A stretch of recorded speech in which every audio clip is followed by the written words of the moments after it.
Greetings, everyone. Hope all of you are having an absolutely fantastic day.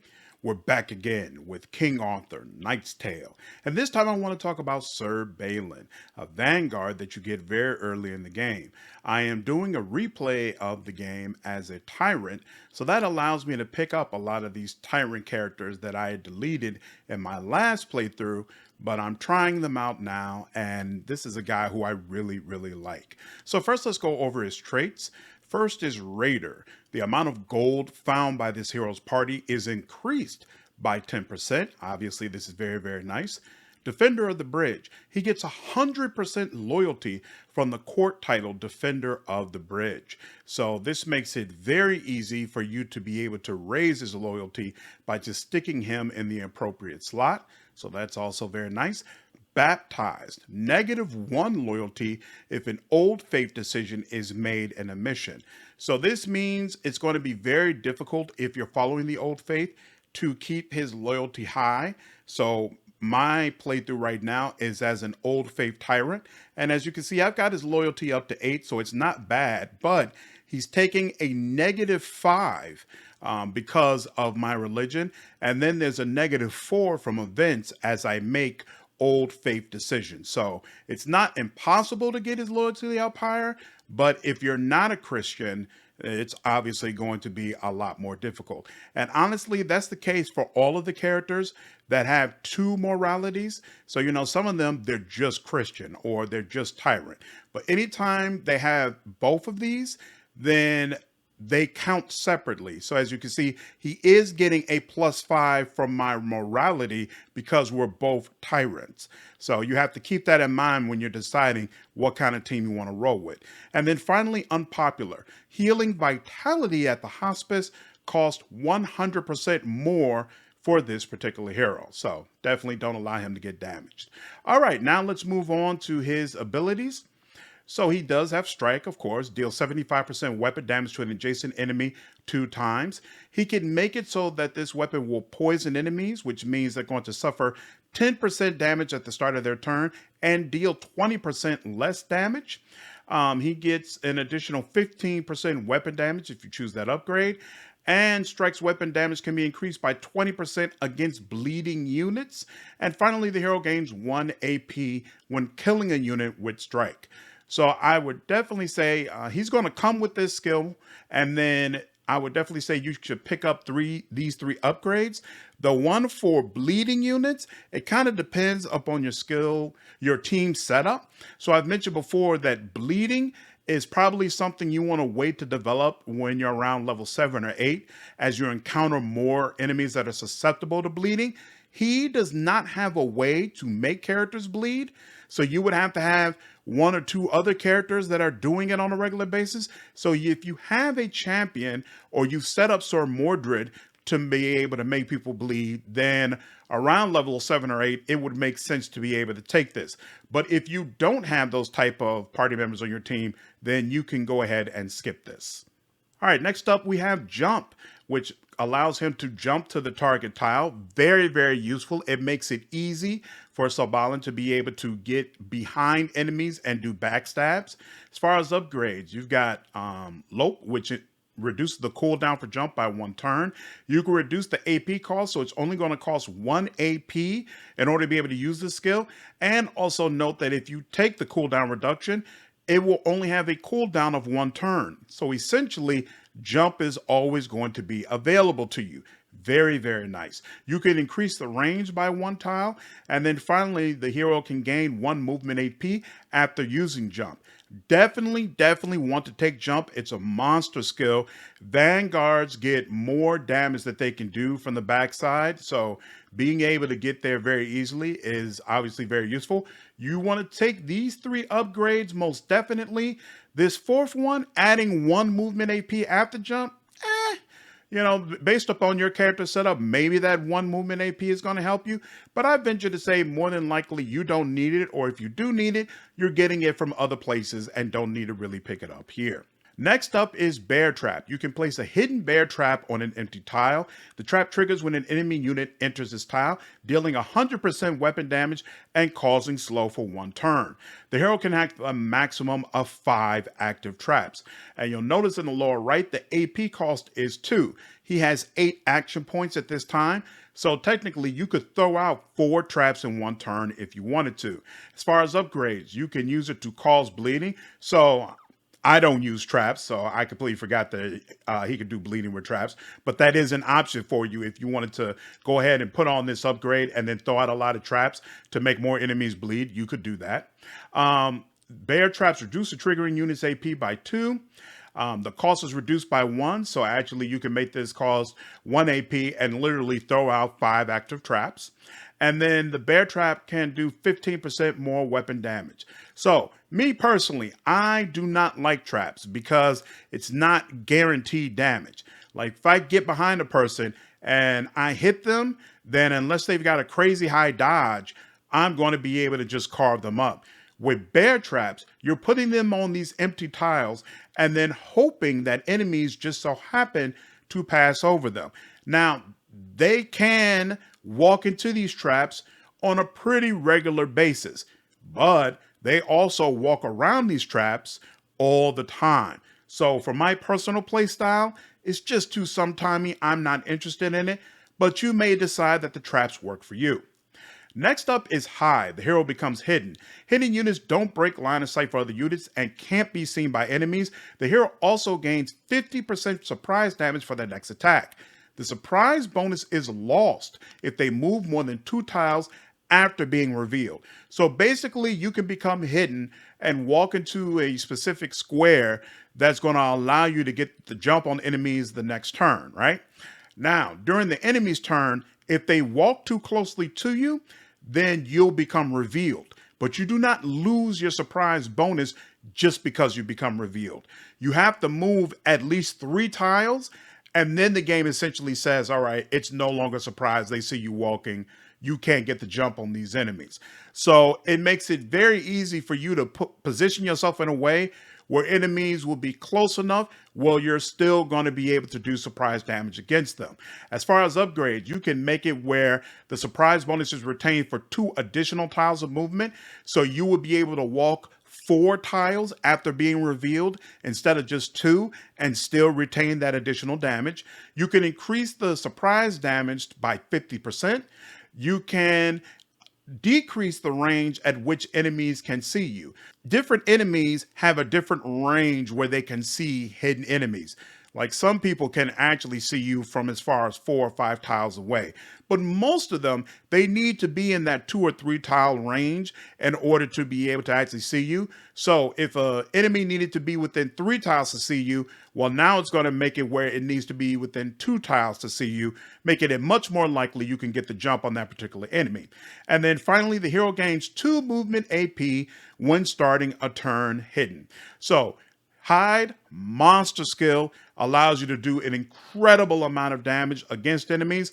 I would definitely say you should pick up these upgrades. Whether or not the 2 movement AP helps you, again, that's depending upon your character and how you're set up. You can make a decision about whether or not this is worth it. But if nothing else, it would be preferable to pick this upgrade here as opposed to this one over here, since they both cost the same amount, but this is going to give you 2 movement AP instead of 1 movement AP. Next up is Scout. It's going to give you 1 movement AP and increase your perception by 1. Perception allows you to see hidden chests and objects that are in the field, and it will also allow you to see enemy traps.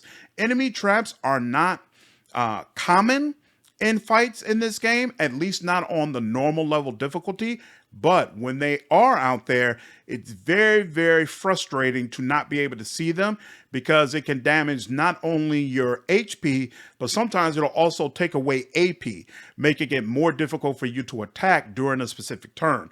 So it's nice to have someone, obviously, who can reveal the hidden chest, but also to reveal the hidden traps that are in, I think, maybe 3 or 4 fights throughout the game. So I would say you definitely want to have somebody who gets around at least 3 perception. There's a potion you can get that increases perception by 2. if you uncover enough hidden chests throughout the game. And so if you have your main perception team member take that, then they only need to pick up one of these. There's a couple of other scout options throughout your level ups, but you'll only need to pick up one of these if you go ahead and just take that potion, and it'll bring you up to 3 perception. Next up is low profile. Enemies prioritize attacking any other unit if the hero is farther than 6 tiles away. I would definitely say you want to go ahead and pick this up because vanguards are not do not have as much armor or protection as a champion or a defender would, and you really don't want them getting lit up at long range. And later in the game, there are definitely some archers who will be able to see you and reveal your invisibility from far away. And if you don't have something like this, there's a possibility they'll go ahead and just choose to light you up instead of the tank. So having this, basically, it gives you some extra protection. Plus also there are some situations where you, for whatever reason, you just can't go invisible. And so you're going to be vulnerable in general. And it's better to just be vulnerable to the person right in front of you as opposed to getting hit up by all the archers as well. Next up is counterattack. The hero responds to every frontal attack received with a strike. This is a monster ability that you absolutely want to pick up because, especially since it combines with strike and strike poisons enemies, that means not only are you going to be doing damage to that enemy, but you're going to cause them to do less damage. So it's going to help protect your team member while at the same time dishes out some damage to whoever you're going up against. And honestly, oftentimes you'll do so much damage with the strike that you're going to kill the enemy during the enemy's turn and then still have all of your AP when your turn comes up to be able to move on to a different enemy. So this combination is very powerful. Next up is throwing dagger. It's a ranged attack that deals 100% weapon damage. You can upgrade it where the throwing dagger's range is increased by 2 tiles. It gets an additional 15% weapon damage. You can target an additional unit, however, the unit takes half damage. And then finally, the dagger can cause poison. So I definitely would recommend that you pick this up. It's basically gives your Vanguard a way to be able to attack at range.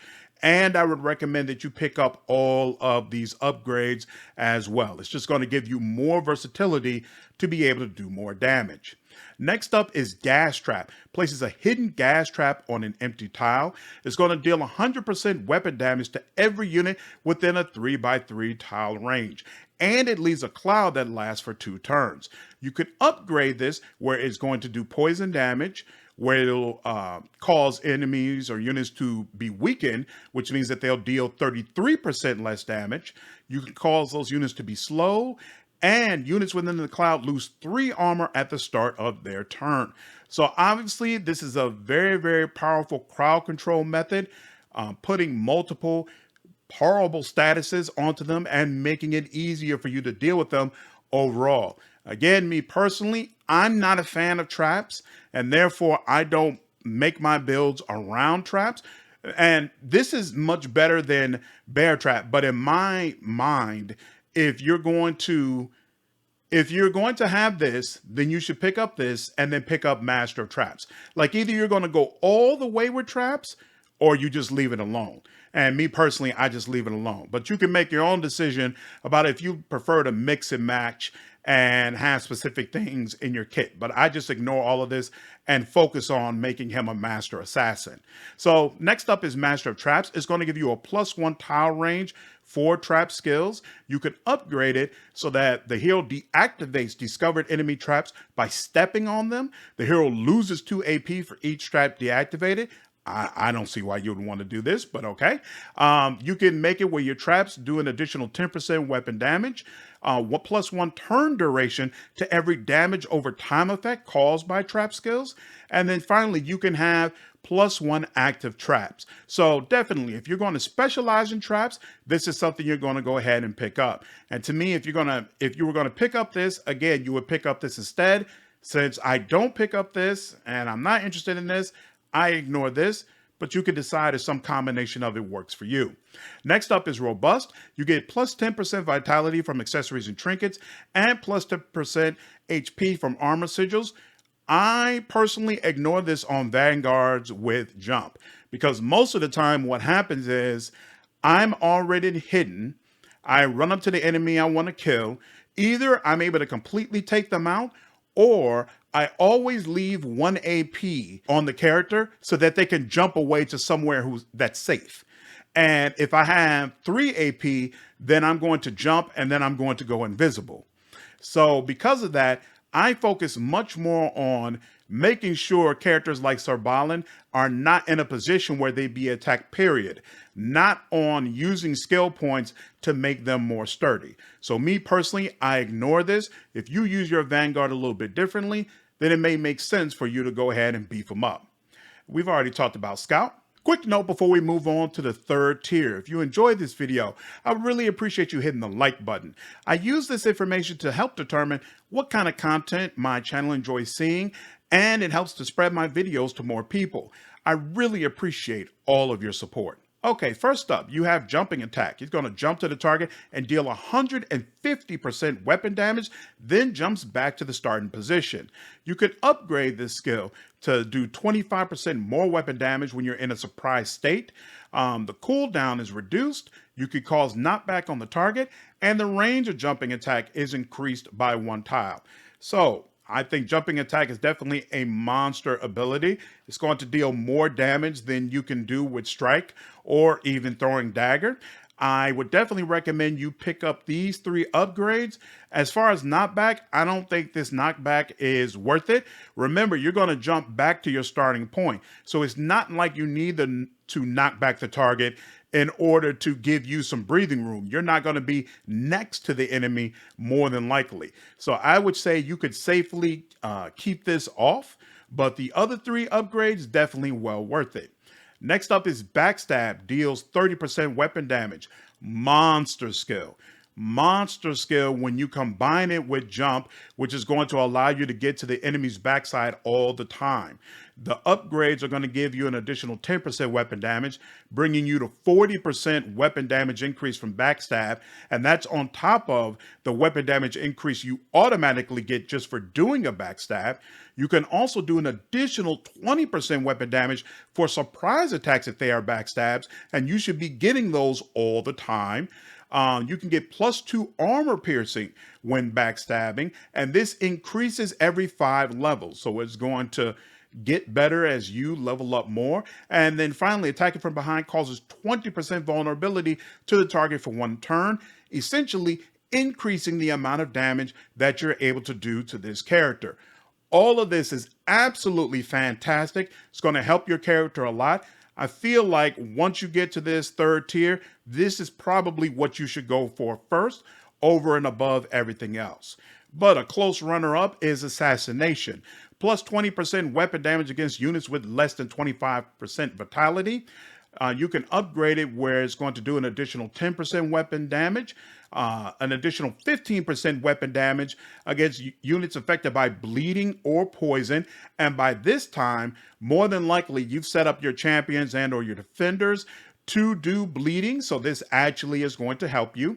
Assassination's vitality threshold is increased by 15%, meaning any enemies that have lost 40% or less than 40% of their vitality are going to experience this bonus, and the hero gains 1 AP when killing a unit on their turn.